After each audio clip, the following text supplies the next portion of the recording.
estamos entrando a esta nueva serie que se llama Por Amor. Diga conmigo, por amor. Y hay mucha gente que tiene un concepto equivocado del amor. Yo creo que a medida que veamos ciertos conceptos y ciertas cosas durante la serie, vamos a poder experimentar ese amor ágape, ese amor incondicional. Diga conmigo, amor incondicional. Mucha gente dijo, o las noticias dicen, la mató por amor, dice. Qué equivocado el periodista que lo escribió, ¿verdad? Porque el amor es vida, el amor es vida. Dígale a la persona que está a su lado, el amor es vida. Y cuando entendamos un poquito los conceptos del amor, vamos a poder entonces fluir en ese amor de Dios que Él va a poner en nosotros en una mayor cuantía. Yo estoy creyendo que vamos a ser más llenos de ese amor, que vamos a tener un bautismo de amor en este tiempo y que el Señor pues nos hará sobreabundar en ese amor. Principalmente por gente que no conocemos, por gente que necesita de Dios, por una ciudad que está realmente llorando por la presencia de Dios y todavía no lo sabe, pero por medio de nosotros lo van a saber. Y fíjense que qué lindo estar con ustedes, comenzar esta serie los viernes, me gusta. A veces hemos lanzado series los fines de semana, los domingos, pero me gusta comenzar con un pequeño grupo el viernes, los que más comprometidos están con Dios, los que están decididos por Dios y están aquí. Así que quiero que le dé un aplauso al Señor por su vida, por su presencia en este lugar. Si usted se recuerda todos los evangelios, Jesús murió, Jesús resucitó, anduvo más de 40 días en medio de los discípulos y pues hay muchos testigos que lo vieron ya resucitado. Si usted explora este hecho, usted no solo lo verá en la Biblia, sino que también hay algunos textos históricos que mencionan el hecho de que Jesucristo había resucitado. Y yo quiero recordarle a usted que después de que el Señor resucitó, yo me imagino que cuando los discípulos anduvieron con Él, pues tenían muchas ganas de ir a la ciudad, de ir a predicar, de ir a poner las manos, a sanar enfermos, a ser ellos los que hacían milagros.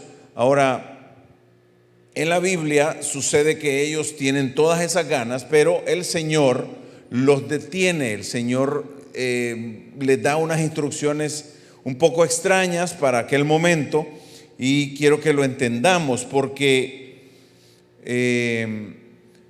les dice que no se vayan de Jerusalén, que se queden ahí, que se reúnan, que estén juntos, que estén orando, porque les hace una promesa y les dice, vendrá, yo enviaré. O sea, estaban esperando un enviado de parte de Dios y ese enviado es el Espíritu Santo. Mucha gente tiene el concepto de que el Espíritu Santo es una fuerza, que es una manifestación, pero si usted estudia la Biblia, usted se dará cuenta de que el Espíritu Santo es una persona, tiene voluntad, tiene intelecto, tiene sentimientos, tal como nosotros. Y pues necesitamos conocer un poquito más al Espíritu Santo. Yéndonos un poco hacia atrás, quiero recordarle a usted lo que Jesús les enseñó a los discípulos. Yo creo que se fueron de retiro por una ciudad que se llama Cesarea de Filipo.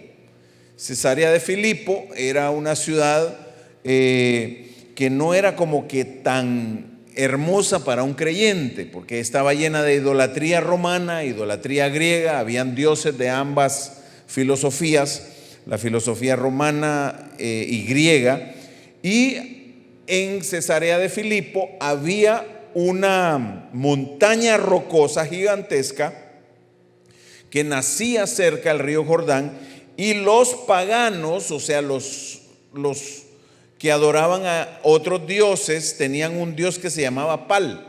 Y resulta que creían que en esa cueva, pues literalmente ellos creían que ahí era la puerta, la entrada al inframundo, la entrada a un mundo que queda por debajo, o sea, la entrada a la muerte, al Hades. Otras personas lo han llegado a conocer como el infierno, pero adoraban al dios Pan y hacían sacrificios terribles. Habían sacrificios que eran hasta de niños, sacrificios humanos. Esto era terrible. Y el lugar era famoso, no era cualquier lugar. Le decían las puertas del Hades. Si usted lo investiga en la historia y lo ve en textos extrabíblicos, se dará cuenta que el lugar literalmente era llamado las puertas del infierno. Lo conocían a nivel de toda la cultura. Diferentes culturas sabían que había un lugar que se llamaba la puerta del infierno. Y Jesús se llevó a los discípulos de paseo por allá, los llevó de retiro a las puertas del infierno. Y andaban ahí en Cesarea de Filipo. Y si usted recuerda, en el libro de Mateo, capítulo 16, Jesús les dice a los discípulos: bueno, ya que estamos aquí de retiro en Cesarea de Filipo, en las meras puertas del infierno, quiero que ustedes me digan quién dice la gente que soy. Y le empezaron a decir: no, dicen que eres un profeta, dicen que eres Elías, dicen que eres un maestro, un ungido de Dios. Y entonces Jesús viene y les hace una pregunta más directa, más íntima, más de identidad, porque de acuerdo a lo que usted cree que usted es, eso también usted puede creer que es Dios. De acuerdo a su creencia de quién es usted, usted va a creer en ese tipo de Dios. O de acuerdo a cómo usted cree en Dios, va a creer usted quién es usted realmente. Entonces Dios les dice: ustedes, díganme ahora ustedes quién creen que soy. Y es cuando Pedro levanta la voz y dice: tú eres el Cristo, el Hijo del Dios viviente.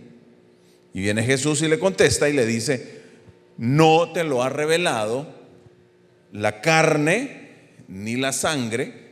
O sea, que no se lo reveló sabiduría humana, le quería decir el Señor, sino, le dice, te lo ha revelado el Padre que está en los cielos. O sea, era una revelación de Dios la frase que Pedro dijo, que quedó, que se hace famosísimo el Pedro, porque él dijo: tú eres el Cristo, el Hijo del Dios viviente. Más adelante, unos versículos más adelante, Pedro le dice: Señor, no vayas a la cruz. Y Jesús le dice: aléjate de mí, Satanás, le dice. Para que quede claro que la revelación es de Dios. No es que Pedro es el non plus ultra, el fundador de la iglesia. No, el fundador de la iglesia se llama Jesucristo de Nazaret.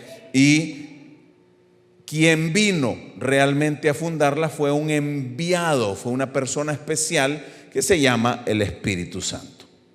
Así de claro tengo la historia, así de claro tengo la investigación, así de claro tengo la teología, que pues Jesús está hablando con ellos y les dice en ese mismo pasaje sobre esa confesión que has hecho, sobre esa piedra, sobre esa roca, le dice: voy a edificar mi iglesia.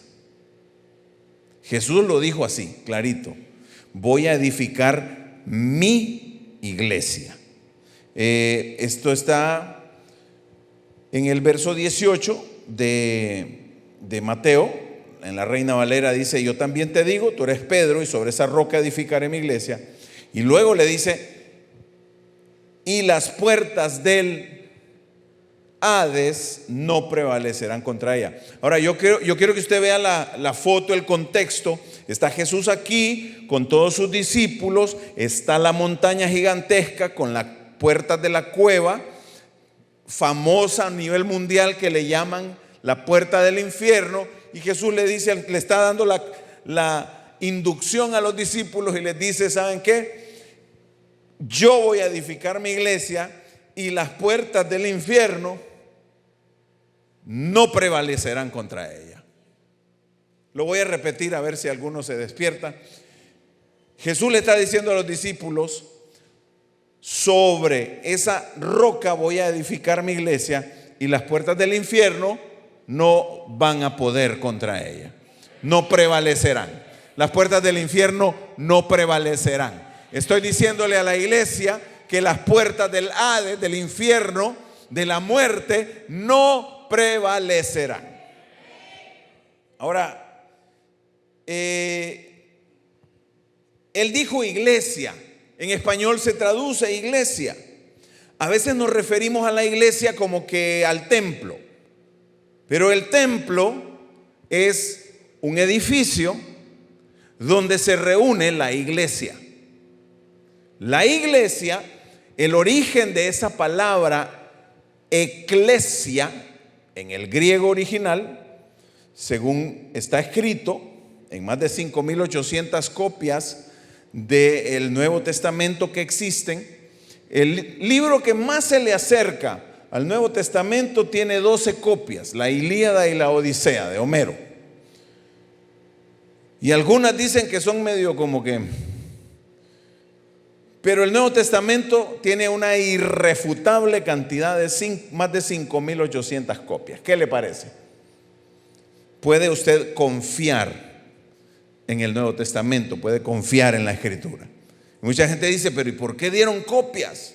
¿Por qué hicieron copias? ¿Y por qué no tenemos mejor el original?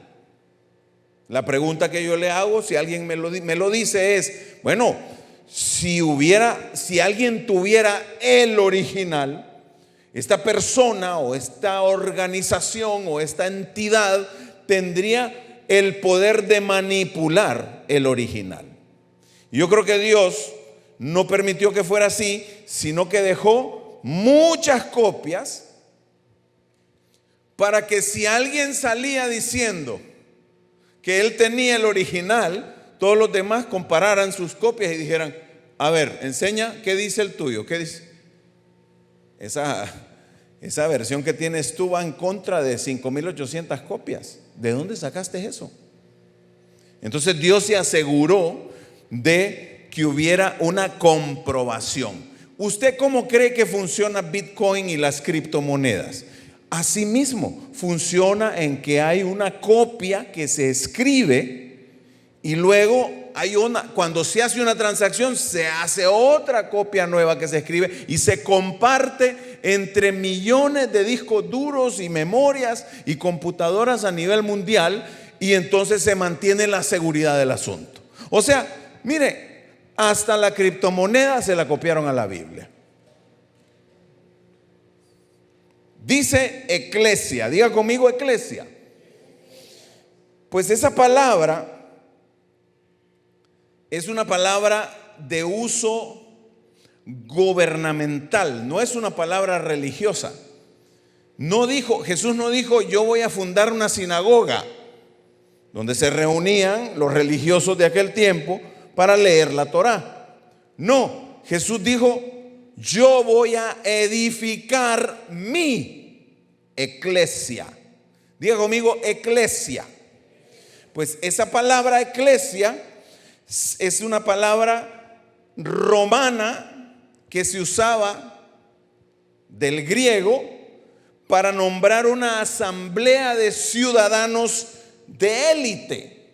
La eclesia era un grupo de ciudadanos escogidos de élite que un rey convocaba para legislar, hacer las leyes y gobernar una región que había que establecer leyes nuevas porque había caído recién bajo el Imperio Romano. Eso significaba eclesia. Era una congregación de gente élite que estaban diseñados para legislar, aplicar la ley y establecer la cultura del Imperio Romano en todas las regiones de la tierra.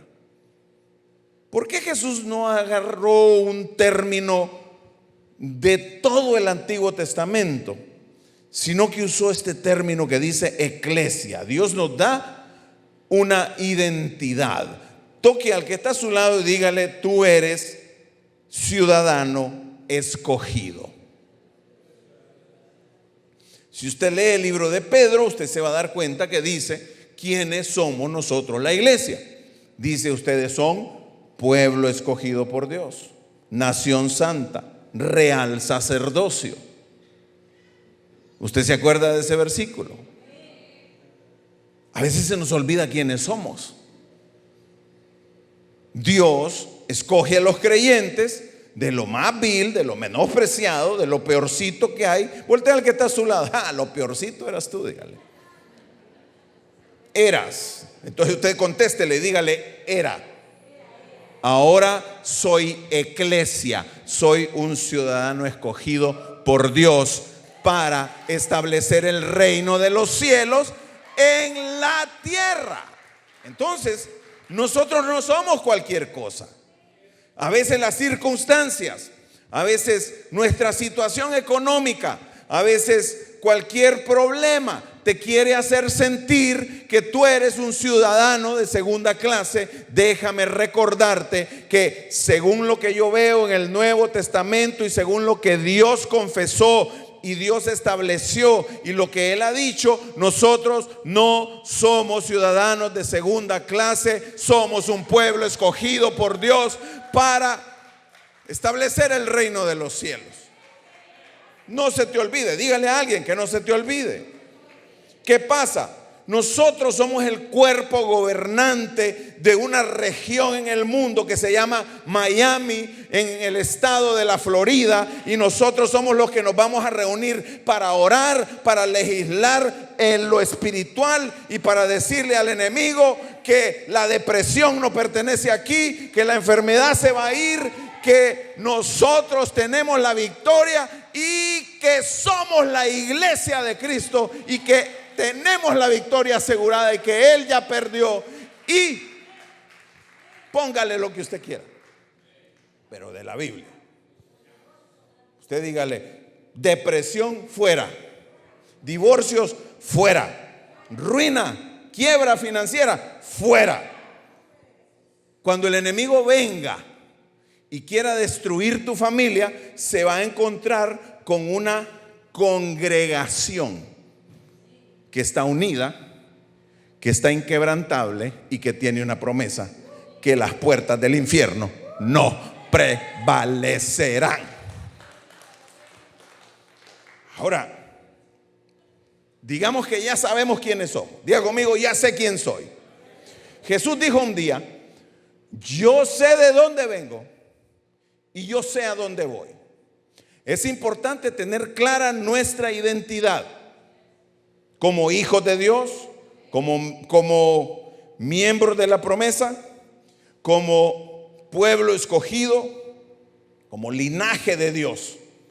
Entonces, cuando ya tenemos clara la identidad, nosotros pues nos pueden dar ganas de comenzar a ir y legislar y a establecer y hacer lo que Dios nos ha dicho y que nos ha ordenado. Pero ¿por qué ellos tenían ya una identidad que Dios les había dado? Y Jesús les dice: espérenme, todavía no. Necesito que vayan a la sala de espera. Diga conmigo: la sala de espera. En la Biblia le llama el aposento alto. Era un techo de una casa. Las casas de aquel tiempo se construían con un sector general abajo, ¿verdad? Las paredes, y se reforzaban con vigas, se le ponían las maderitas cruzando las vigas y después se le ponía tierra por arriba y se hacía, entonces se le podría cubrir el segundo piso y entonces se le llamaba, por lo general se le llamaba el aposento alto. Llegaba una visita, lo tiraban al aposento alto. ¿Por qué? Porque la familia vivía en el primer aposento, el del primer piso. Entonces, cuando la Biblia dice que estaban ellos reunidos, estaban en un lugar así, era como un segundo piso en una casa. Me imagino que la casa debe haber sido de alguien pudiente, porque para que cupieran 120 era grande la casa. Jesús sabe cómo manejar estas cosas. ¿Usted se acuerda cuando Jesús le dijo a los discípulos: vayan a prepararme la cena? Y los discípulos: yo, y ahora, pescadores toscos, y los mandan a preparar una cena. Y entonces le dicen: Señor, yo no sé cómo vamos a preparar la cena, Señor. Y el Señor les dice: vayan a la plaza, cuando pase un hombre con un cántaro de agua, síganlo, toquen la puerta, él ya va a tener todo listo. Y aquellos se fueron a la plaza, esperaron, pasó el hombre con el cántaro. Aquí va el del cántaro, vamos. Llegaron a la puerta, miraron que se metió allá, y después nos mandó nuestro Señor. Dice Él que todo está listo. En efecto, pasen adelante porque ya todo está listo. Dígale al que está a su lado: hay cosas que Dios ya las tiene listas, ya las tiene preparadas. Lo único que tienes que hacer es escuchar su voz, escuchar instrucciones y obedecer. A veces estamos estancados porque no escuchamos. Pues resulta que el Señor los envía a esperar, y cuando ellos están en la espera, miren lo que les dice Jesús: y estando juntos les dijo que no se fueran de Jerusalén. Estando juntos, o sea, Jesús con los discípulos les mandó que no se fueran de Jerusalén, sino que esperasen la promesa del Padre. ¿El qué tenían que esperar? La promesa. ¿Cuántos están esperando una promesa? Se va a cumplir. Muy bien. La cual les dijo: oísteis de mí. Y Señor se los recuerda, porque Él varias veces les había dicho la promesa. Y entonces mire cuál es la promesa. El verso 5, Hechos 1. Porque Juan ciertamente bautizó con agua, mas vosotros seréis bautizados con el Espíritu Santo dentro de no muchos días. ¿Qué pasa? ¿Por qué Dios no les dice, por qué Jesús no les dice: vayan ahora y prediquen el evangelio? Sino que les dice: espérense un momento, no corran. Toque al que está a su lado y dígale: no corras, tranquilo. Esperen la promesa. Creo que cuando nosotros nos lanzamos en un esfuerzo humano, un esfuerzo personal, un esfuerzo con nuestras propias fuerzas. Diga conmigo: ¿cuántos han luchado en sus propias fuerzas alguna vez? Yo he luchado en mis propias fuerzas. Es más, estaba luchando en mis propias fuerzas con algo y fui a una cita que Dios me envió, me dio ciertas instrucciones, pero ya no les puedo contar más porque ya el Señor me dijo que no les contara.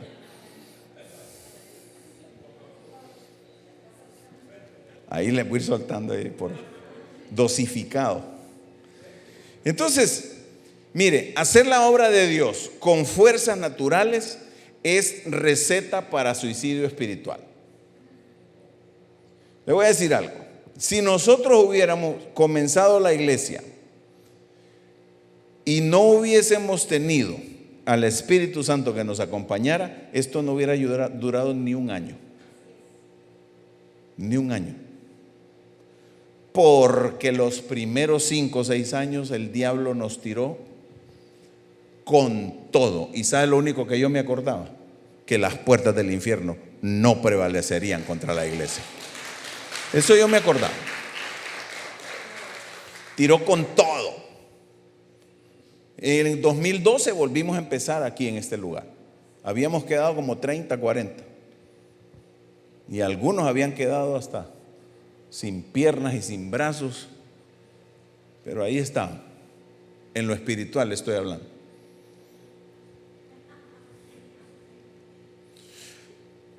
Quiero darte un secreto para que lo guardes ahí en tu corazón, de una correlación entre el Antiguo Testamento y el Nuevo Testamento, que creo que nos va a servir para darle un gran valor a este momento histórico que para mí es cuando la iglesia nació.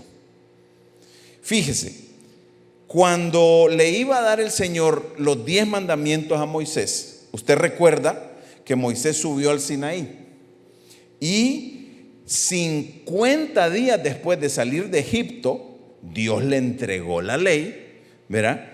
Hubo fuego, vientos, la montaña se puso llena de truenos, tembló, relampagueó, fue aquello sobrenatural, pero el pueblo desobedeció. Mientras Moisés está con Dios, recibiendo la ley, recibiendo los mandamientos, la gente se descarriló. Hicieron un becerro de oro. Y dice la Biblia que cuando empezó el traqueteo y el juicio, murieron 3,000 personas. Usted puede verlo en el libro de Éxodo, capítulo 32. Ahí lo puede encontrar. Murieron 3,000 personas por culpa del becerro, de la idolatría, de desviarse. Ahora, en el Nuevo Testamento, mire cómo se relacionan estas dos cosas.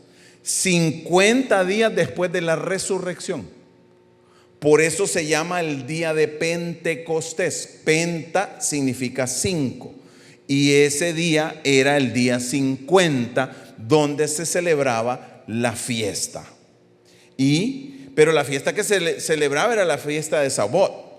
No era el Pentecostés. El Pentecostés que se celebra hoy en día fue a partir de que nació la iglesia ese día. Siempre que usted escuche Pentecostés, recuerde que ese día nació la iglesia de Cristo. No fue antes, no fue después. Esa fue la inauguración oficial. Y el Espíritu Santo, en el aposento alto también hubo fuego, vientos, truenos, relampagueos, y Pedro predicó, y ese día no murieron, se salvaron 3,000 personas. De la muerte a la vida, de la ley al espíritu, de la letra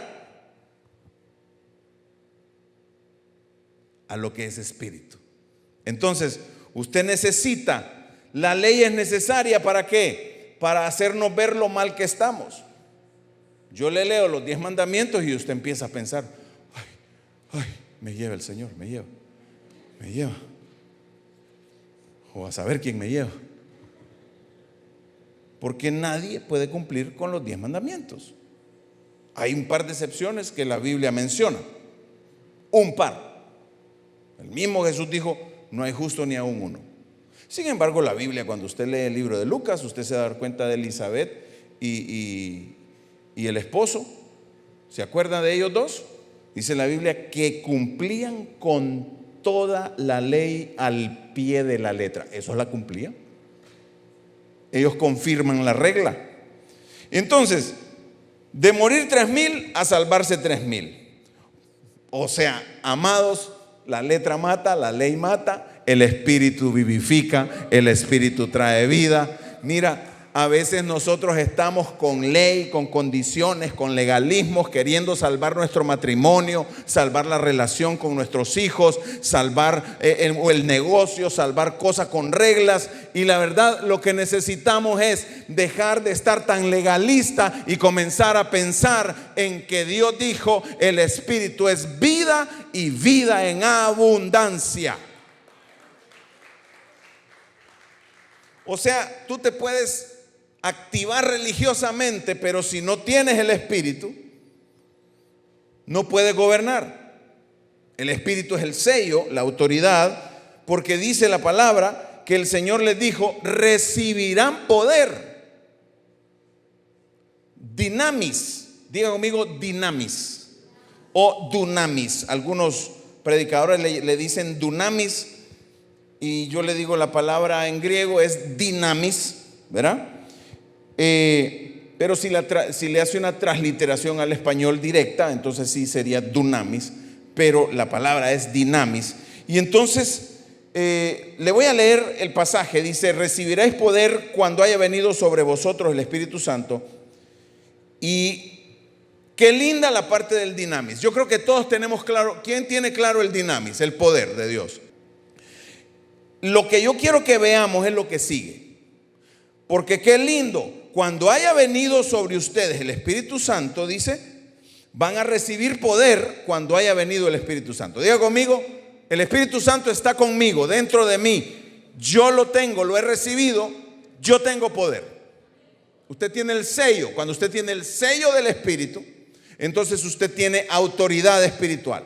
Sin el Espíritu Santo, pues usted está salvo, sellado, usted va para el cielo. Pero cuando le toque ejercer la autoridad espiritual, necesita ejercerla junto al Espíritu Santo. No la puede hacer solo.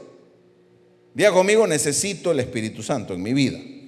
Ahora, la palabra que me interesa el día de hoy, dejarle en su corazón, es la palabra que sigue ahí donde dice: y me seréis testigos. ¿Dónde vamos a ser testigos? En Jerusalén, en toda Judea, en Samaria y lo último en la tierra. Usted puede dibujar círculos. Jerusalén es tu barrio, ¿verdad? Cuando dice toda Judea, bueno, aquí ya está la ciudad. Cuando dice Samaria, ya abarcó aquí el estado. Y hasta lo último de la tierra, ya nos fuimos a todo el planeta. ¿De acuerdo? Muy bien. Pero ojo, la palabra que yo quiero que usted ponga mucha atención es la palabra testigo. Diga conmigo, testigo. Diga conmigo, soy testigo.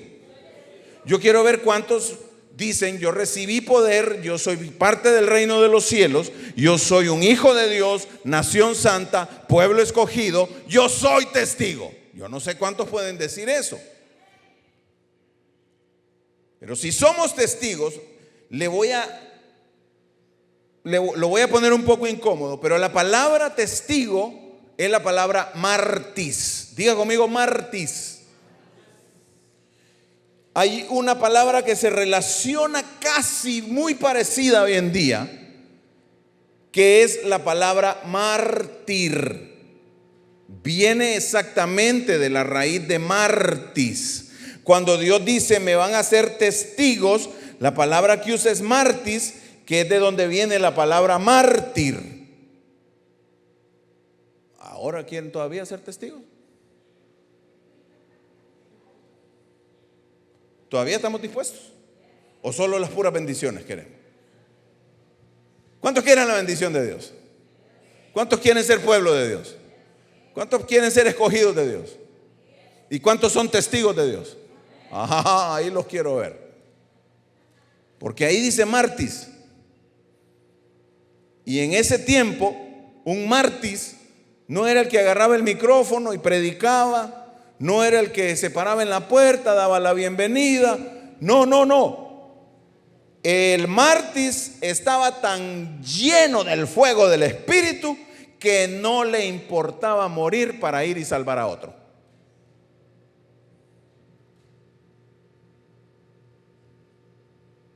Esa es la definición de un martis.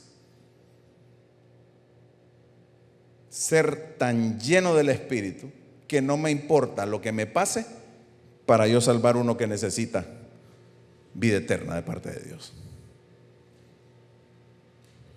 En nuestra sociedad hay pocos mártires.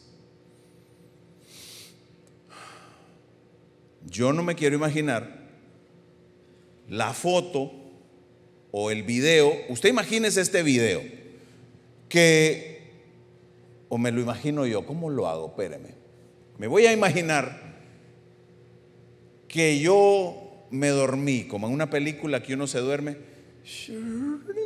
suenan unas campanitas y de repente usted está caminando por ahí y de repente, viene un Uber del cielo como a Elías, una carreta de fuego, y un ángel así de esos que usted no le va a decir nada, no le va a decir que no, le dice: te toca, súbete. ¿Qué me toca? ¿Qué me toca? Que te subas, te digo. Se monte y se lo lleve para el cielo. Y de repente está usted conociendo el cielo, y usted mira los mares de cristal y las calles de oro, y mira qué cosas increíbles en el cielo. Y de repente llega la hora de almuerzo, y entonces lo llevan a almorzar y lo sientan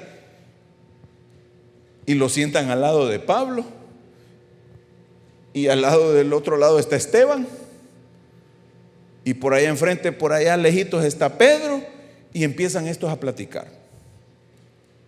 ¿Te acuerdas cuando nos agarraron a pedradas? Cuando nos agarraron a pedradas allá en Filipo. A mí me pegaron 25. Me dieron una aquí, mírame la cicatriz. Ay, los latigazos que me dieron, le sale el otro. Y Esteban, no, miren, yo lo que hice fue ver el cielo, y yo no sentí los porrazos cuando de repente me morí. Llegué a la presencia de Dios y aquí estoy. Y todos contando sus historias de las vicisitudes y los problemas y todo lo que pasaron y cómo murieron por el Señor. Y de repente que los tres, estos que estaban contando historias, lo volteen a ver a usted y le digan: ¿y tú? Cuéntanos, ¿qué has pasado por el Señor? ¿Y usted qué le va a contar? Ay, es que estaba lloviendo en Miami, y cómo se pone el clima y el viento, es difícil manejar, pero aún así me fui para la iglesia. Lo va a quedar viendo. ¿Cómo lo va a quedar viendo Pedro y Pablo? No, había un culto de fuego los viernes, y yo no me lo perdía los viernes, pero viera la otra gente, no llegaban un montón. Y los apóstoles escuchando.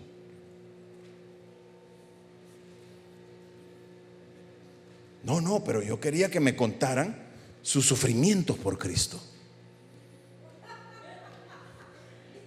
Pues sí,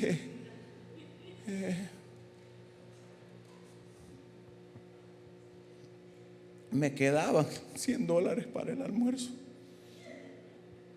y mi hija los agarró y puso $100, y yo tenía aparte los 10 que iba a dar, pero tuve que dar los 100. ¿Qué dirán los apóstoles? ¿Qué dirán los mártires de nuestras vicisitudes por Cristo? Dígale al que está a su lado: hágale así, pero hágale. Yo quiero escuchar la iglesia que está conmigo. Haga conmigo así. Tuve que venir un viernes, tío. ¿Por qué no se la tira a los del domingo el pastor? Pero si me acuerdan el domingo, les doy un resumen acelerado a los del domingo. ¿Le parece? ¿Ustedes me acuerdan? Bueno, yo les voy a dar un resumen acelerado. O sea, si usted se fija en Pedro, ¿cuántas veces negó a Cristo después de que murió en la cruz? Una sirvienta, una muchachita.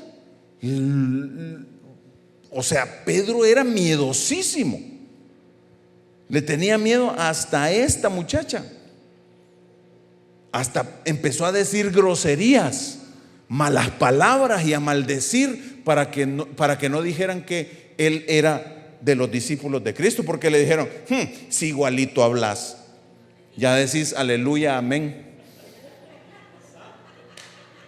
¿No le ha pasado que usted está platicando con alguien ahí en una cita de negocios y todo, y le dice: pues sí, mire, lo que hay que hacer es esta transacción y la otra, amén, amén, amén, dice.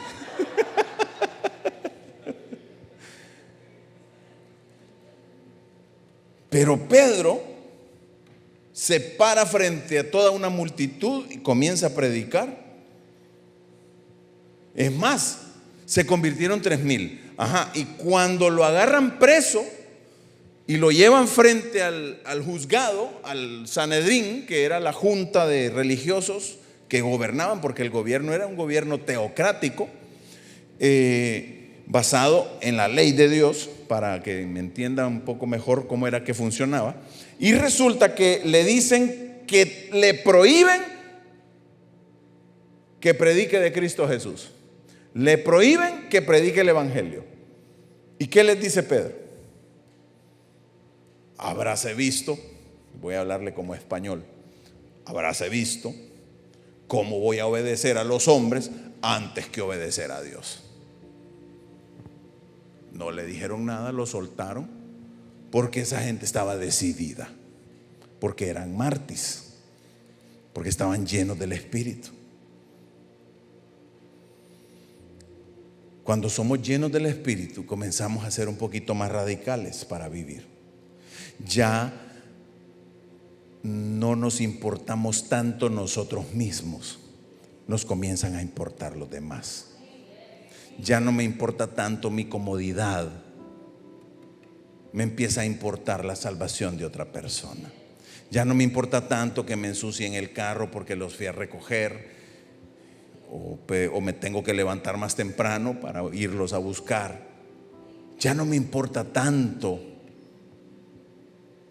porque estoy tan lleno del Espíritu que ya morí para mí. Si usted lo intenta por su propia cuenta, usted se va a dar cuenta lo difícil que es hacer la obra de Dios y obedecer a Dios con tus propias fuerzas. Por un tiempo lo vas a hacer, pero después te vas a cansar. Es más, yo me arriesgo a concluir que algunos de nosotros hemos hecho la obra de Dios en algún momento, ya sea esta semana, la semana anterior, los meses anteriores, el año pasado, en nuestras propias fuerzas, y nos sentimos cansados. Y es cuando venimos a donde los pastores, a donde el líder, y le decimos: ay, pastora, es que ya no aguanto a la hermanita X en el ministerio de la recepción, porque viera, la vez pasada dijo que llegaba, no llegó. Ya no aguanto al hermano tal, no me hizo buena cara, me habló pesado. Ay, qué gran sufrimiento por Cristo. Amados, yo creo que por amor y el Espíritu Santo nos están diciendo hoy: mueran un poquito, sean un poquito mártires. Voltea al que está a su lado así de reojo, despacito, voltéelo a ver y dígale: